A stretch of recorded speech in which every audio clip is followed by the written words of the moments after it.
And welcome back to the deep dive. Today, we are going to talk about um, a feeling that I think is just universally painful, but it's one of those things we rarely admit to each other. It's that specific kind of quiet frustration. Yes, exactly. It's that moment when you feel like there is a physical wall between your brain and your mouth, The silent struggle. the silent struggle. And we're diving into a stack of notes and research today that's specifically tailored for a very large, very passionate group of people. We're talking about the passive consumers. Which I know it sounds a bit derogatory, but it's really not meant to be. It's just a description of a habit. Right. A very, very common habit. We're talking to the people. And I know so many friends like this, especially back in Karachi, Lahore, Islamabad, really anywhere in the Desi diaspora, who just absolutely devour English content. Oh, completely. I mean, these are the people who binge watch an entire Netflix series in one night. They watch English vlogs, they're scrolling through TikToks, they read novels. They're the heavy consumers. They Right. essentially learn in English environments, at least digitally. Yes. And here's the hook. Here is the specific pain point. You're watching a movie, let's say it's, I don't know, a complex thriller or a really witty comedy. Something with fast dialogue. Exactly. And you get lost in the plot, the characters, they feel like your best friends. You understand every single joke, every subtle twist, every bit of that rapid-fire dialogue. You don't even need the subtitles. Not at all. It just flows right into your brain perfectly. In that moment, you feel fluent. And you are. In that moment, you are fluent. Receptively fluent. But then the screen turns off, the movie ends, and what we're calling the freeze moment happens. Describe the freeze moment. I think we need to really sit with this feeling. Okay, picture this. You've just finished an amazing series. You're buzzing. A friend comes up to you, maybe a cousin, maybe a colleague at work, and asks, "Yaar, batana kya hua usme?" Which is, for our listeners, basically, friend, tell me what happened in it. Right, and then just boom, silence. It's the loading wheel of death in your brain. It's worse than a loading wheel. It's a full-on system crash. Your brain just goes completely blank. The words, they just vanish. But you know the story. I know it intimately. I just spent 10 hours living it. I felt the emotions. I understood the plot twists. But when I open my mouth to try and explain it, all that comes out is, it was good. The hero, he was nice. And inside, you're just screaming because you know how pathetic that description is compared to what's in your head. Exactly. You feel silly. You feel almost betrayed by your own brain. And the worst part is, 9 times out of 10, you just give up and switch back to Urdu or whatever your native language is because that English bridge just completely collapsed. This is an incredibly, incredibly common experience. And I want to start this whole deep dive with a really heavy dose of validation for anyone listening. Please. If you're listening to this right now and you're nodding your head, or if you're driving, you're shouting, "Yes, that is me," you need to hear this. You are not broken. But it feels like being broken, though. It honestly feels like, am I stupid? Why can I understand a complex movie, but I speak like a toddler? It has absolutely nothing to do with intelligence. And honestly, it has nothing to do with not knowing the language and the way people think. What do you mean by that? Well, the source material we're looking at today really emphasizes this, specifically for the South Asian context. You are not starting from zero. That's the key. That's a huge distinction. A massive one. Mhm. If I tried to speak, say, Russian right now, I would fail because I literally don't have the words in my brain. But you do have the words. You just heard them. You understood them 5 minutes ago. Right. They're in there somewhere. They are in there. The problem isn't knowledge. It's retrieval. It's access. So the mission for today, for this whole deep dive, is to fix the retrieval system. We're going to try to flip that switch from being a passive consumer to becoming an active storyteller. Exactly. We're going to break down this concept the source calls a 3-hour journey, which is basically a masterclass condensed into a single session. We'll go through the science of why this gap even exists, and then a very specific, almost like a military-style regimen to fix it. And we're going to role play this stuff right, because I really don't want to just talk about storytelling. I want us to actually try it live. Oh, we're going to get messy. We're definitely going to embarrass ourselves a little bit. It's part of the process. Perfect. That's what I want to hear. Okay, so let's start with the big why. Why does my brain work perfectly when I'm listening, but it just completely shuts down when I try to speak? Is it just anxiety? Anxiety is, I'd say it's a sprinkle on top. It makes it worse. But the cake itself, the foundation of the problem, is biology. Biology, okay. We have to look at the difference between what are called receptive skills and productive skills. They are two completely different neural pathways. Right, I've heard these terms. Receptive is input, like listening and reading. Productive is output, like speaking and writing. But why are they so disconnected? Shouldn't they be, in the same building? They are in the same building, but they're in completely different departments. And the departments don't talk to each other nearly as much as you'd think. Okay, you have to give me an analogy here. Of course. Think of your brain like a huge corporate office. The department that handles your receptive skills, listening and reading, that's the archives department. The archives, okay. It's a nice, quiet, climate-controlled room. You're sitting in a big, comfy chair. Files come in, words, sentences, ideas, and your only job is to file them away. Oh, I recognize that word. File it under adjectives. Oh, I know that grammar pattern. File it under past tense. So it's low stress. I'm just sorting the mail. Exactly. When you're binge-watching Netflix, you're the chief archivist. You're just letting all this information wash over you. The actors, the writers, the directors, they're doing all the heavy lifting. You just have to sit back, nod, and say, yep, got it, filed. Okay. I'm a very good archivist. But what about the productive skills? Productive skills speaking. That's not the archives. That's the manufacturing floor. Oh, no. It's a factory. It's loud, it's hot, the conveyor belt is moving at 1,000,000 miles an hour, and there are alarms going off. That sounds absolutely exhausting. It is, because when you need to speak, you can't just passively recognize a word from a file. You have to run into the warehouse, find the specific word you need among millions, pull it off the shelf, check if it fits the grammar structure you're building on the fly, add the right tone and emotion, All in a split second. and then physically push it out of your mouth through your tongue and lips. It's Yeah. an incredibly complex manufacturing process. And if your warehouse is disorganized. The whole assembly line just grinds to a halt. That's the freeze. Yeah. You have the inventory, you know the vocabulary, but your logistics are terrible. Why? Because you never go down to the manufacturing floor. You spend, what, 90% of your time sitting comfortably in the archives? That ratio is actually frightening when you say it out loud. 90 and a low. And for most people, it's probably even higher, maybe 955. YouTube, reading articles, a few episodes of a show, maybe 20 hours, easily. Okay, 20 hours. Now, how many minutes did you spend actively producing English, speaking it? Like a real conversation, not just ordering coffee. Maybe 10 minutes total. And there's your answer. You are an elite, world-class archivist and a complete novice manufacturer. Wow. That makes so much sense. It's almost depressing. But it shouldn't be. It should be liberating. Because it's not a mystery anymore. True. The source material also uses a cricket analogy here to drive this point home. Yes.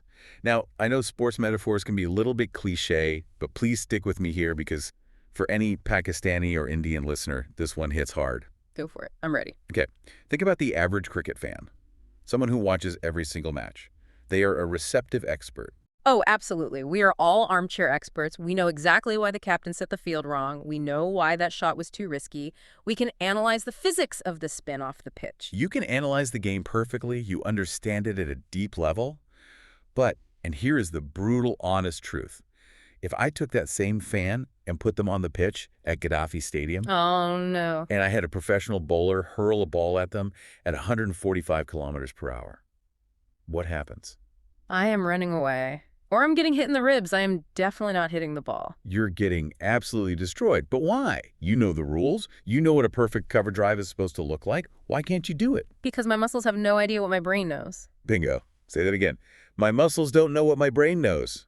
That is the single best definition of the language gap. You've watched 1,000 cover drives. That's listening to English. But you've never actually swung the bat yourself. That's speaking. So we need batting practice. We have to get out of the archives, out of the commentary box, and onto the factory floor. We need to swing the bat. And the good news is, because we're such good archivists, because we've watched so much cricket, Our batting practice will be effective very, very quickly. You're not starting from scratch. You already know how to hold the bat. You just need to build the muscle memory of swinging it. Okay, so let's talk about the swing. Let's get into the practice. The source introduces a core solution, and they call it the #1 secret weapon.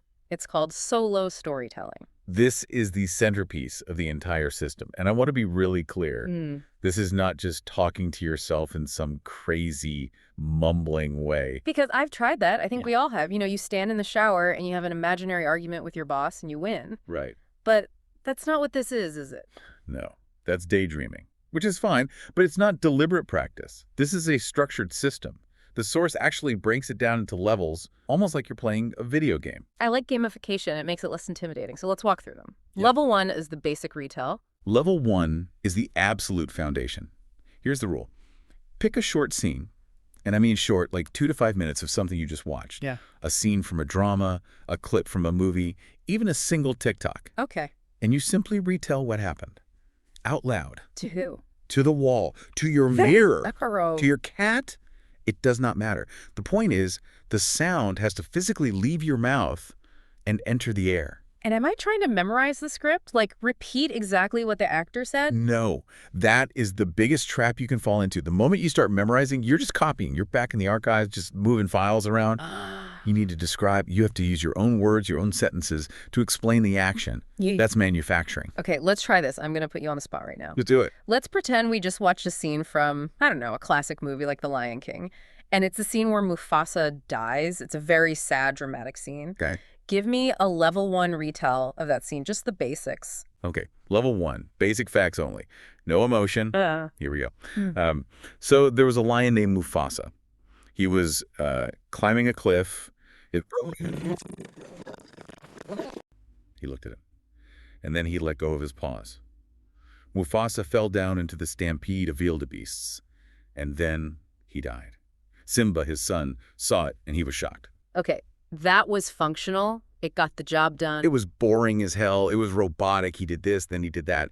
But, and this is the crucial part, I produced it. I went to the factory floor, I found the words, I built the sentences, and I shipped them. And for a beginner who usually just freezes, that is the win. Just getting the basic plot points out without having a total system crash. Precisely. That's the first hurdle. You do this for 5 to 10 minutes every single day. Just describe what you saw. No judgment. But obviously we want to get better than he fell down, which brings us to level 2, emotions and details. Exactly. This is where we start adding texture. In level 1, we're just reporters stating facts. In level 2, we become storytellers. So the rule is you retell the exact same story.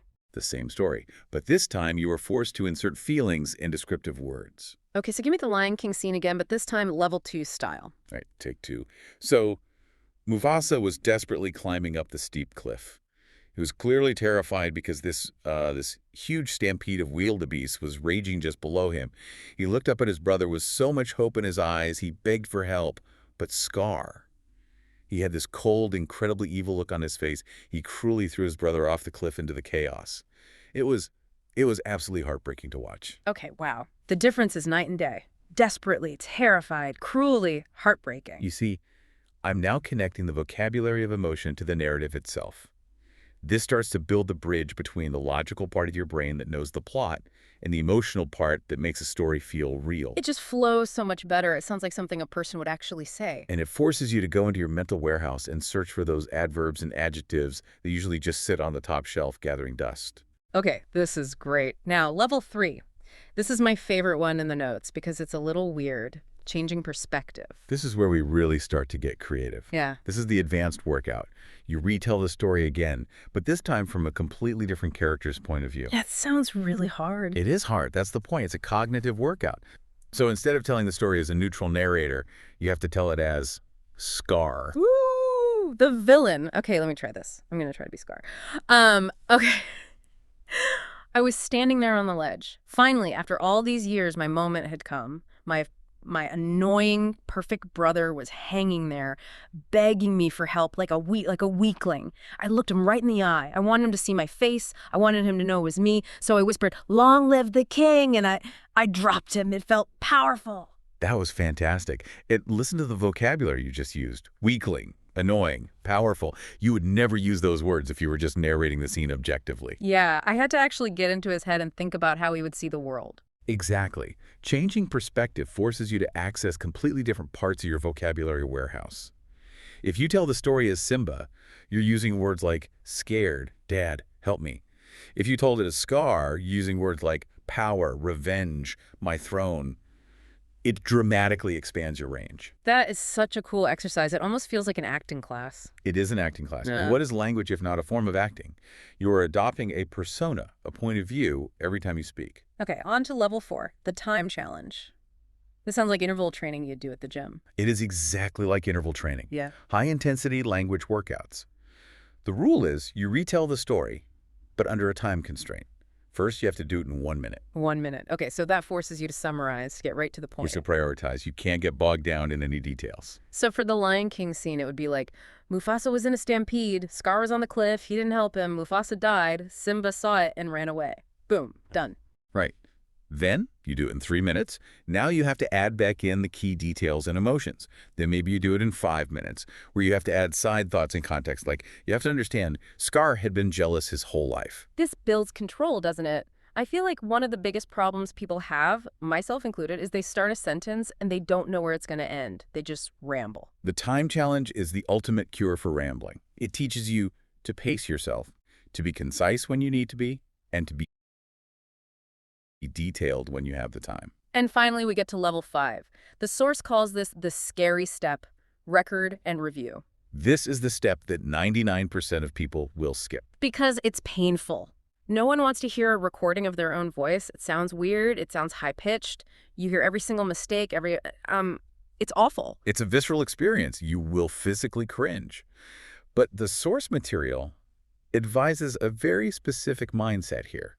You have to treat yourself like a coach, not a bully. That is a very hard distinction to make in the moment. It is. But it's crucial. If you listen to the recording and your inner voice says, oh my God, I sound so stupid, my accent is terrible, I'm a failure, you will quit immediately. Right. You have to force yourself to listen and say, okay, interesting, data point. I paused 3 times in that one sentence. Why did I pause? Oh, I was searching for the word cliff. Okay, next time I'll try to remember that word. So you're not looking for flaws. You're looking for data. You're looking for pure data. Where did I pause? Did I say every 3 seconds? Did I repeat the word good 10 times? Once you can hear it objectively, you can fix it. It is, without a doubt, the fastest way to improve. It's the difference between thinking you might have spinach in your teeth after lunch and actually looking in the mirror and seeing the spinach. Exactly. You can't clean it if you don't even know it's there. Now, I want to address something very practical here. We just role-played a pretty good version of this. But the source material also provides a demo of what it calls a messy first draft. And I think it's so important for us to hear that. Yeah. Because I think listeners might try this, they'll stumble, and they'll think they failed because they don't sound like our polished level 2 example. Let's absolutely do the messy version. I'll play the learner again. Let's say this is me trying to retell a scene from a classic Pakistani drama, but I have to do it in English for the first time. Okay, go for it. And don't hold back on the mistakes. Make it real. Okay, so there was this guy, he liked a girl, Zara, but family problem. Big fight happened. The father was very angry, a lot of shouting. Then Lagis, Okay. Ahmed went to the girl house. Yeah. And and they talk. Yep. And happy ending, sort of. Okay. I felt the struggle there. I really did. It was painful to say, right? There were long pauses, so many like obvious grammar mistakes. Ahmed go instead of Ahmed went. Very simple vocabulary, big fight, a lot of shouting. But here's the most important question. Did you communicate the basic story? I think so. You understood what happened, right? Yeah, I did. I got the gist. And that is the win. The source is so insistent on this point. Is normal. It is not a failure. It is the starting point. You absolutely have to be willing to be messy to eventually get to clean. And the source also points out some very common mistakes people make when they try to clean this up, and they often overcorrect in the wrong direction. Yeah, let's hit those right now. Mistake number 1, speed. People have this idea that fluency means speaking at 100 miles per hour. Like a horse race announcer. Right. But if you actually listen to great speakers, listen to Barack Obama or any great storyteller, they're often quite slow. They pause deliberately. They use silence. So the fix is literally just breathe. Breathe. And slow down. It feels counterintuitive, but slowing down gives your brain a chance to catch up and load the next part of the sentence. If your mouth runs faster than your brain can load the words, you will inevitably crash. Okay, that's a big one. Mistake number 2, getting stuck on a specific word. I call this the dictionary trap. You're telling a story, and you forget the word for, say, scissors, and you just freeze. Yeah. You stand there for 10 seconds in awkward silence, trying to remember the word scissors. Well, the other person is just staring at you, wondering what's happening. Exactly. The fix for this is a technique called description, or the fancy word is circumlocution. If you forget scissors, you just describe it. Say, that metal thing for cutting paper. The cutting tool, or, the 2 knives that are joined together. Anything. Just keep the flow of the conversation going. Do not let the entire story die because of one noun you can't remember. That's such a practical tip. Okay, and the last tip from the demo section is about tone. And this one is fascinating. It says to smile while you are speaking. This sounds like some fake self-help advice, but it's purely physiological. How does that even work? When you genuinely smile, you physically lift the soft palate at the back of your mouth. It changes the entire resonance chamber of your voice. You literally sound brighter, warmer, and more energetic. And it tricks your brain a little bit, right? It totally tricks your brain. Your brain feels the muscles of the smile and thinks, oh, I must be enjoying this. And it releases chemicals that make you feel more confident. So fake it till you make it, literally with your face muscles. Exactly. If you frown and sound bored while you're telling a story, you will feel bored and your story will be boring. If you smile, you inject real energy into the factory. Okay, so that's the whole solo storytelling system. That's how you practice in the dojo by yourself. But eventually, we have to go out into the real world. We can't just talk to our walls forever. No, eventually you have to level up to social practice. The source introduces this really fun game called Chain Stories, and I actually used to play a version of this on long car rides as a kid. It's a classic for a reason. Solo practice is fantastic for building foundation, but it lacks the element of surprise. You are in complete control of the story. But in a real conversation, you have no idea what the other person's going to say. You have to react. So Chain Stories introduce that necessary chaos. Precisely. The concept is incredibly simple. You build a story, one sentence at a time, with a partner. Let's just play. Right now. No script. Okay. I'm a little nervous. Good. Nerves mean we're actually learning something. I'll start us off. Ahem. One rainy evening in old Lahore, a young boy found a mysterious rusty key lying in a puddle of muddy water. He picked it up, wiped the mud off on his shirt, and saw that the key was glowing with a strange, pulsing green light. Suddenly, a brightly decorated rickshaw pulled up silently beside him, but when he looked, there was no driver inside. The boy was terrified, but the key in his hand started to get hot, and it began pulling his arm toward the rickshaw like a magnet. He hesitated for only a second, then climbed into the back, and the rickshaw immediately took off, flying silently into the night sky above the Badshahi Mosque. Okay, we have flying rickshaws now. This is getting good. But you see, it forces you to think on your feet. You said the key was glowing, so I had to react to that and make it magical. I introduced the driverless rickshaw, and you had to react to that. It builds mental agility. You can't pre-plan your next sentence perfectly because you don't know what I'm going to throw at you. That is the essence of real conversation. Now, a lot of listeners might be thinking, that sounds fun, but I don't have a partner to practice with. My friends will just laugh at me if I suggest this. This is a very real problem, the social barrier. But the source gives some fantastic variations for different comfort levels.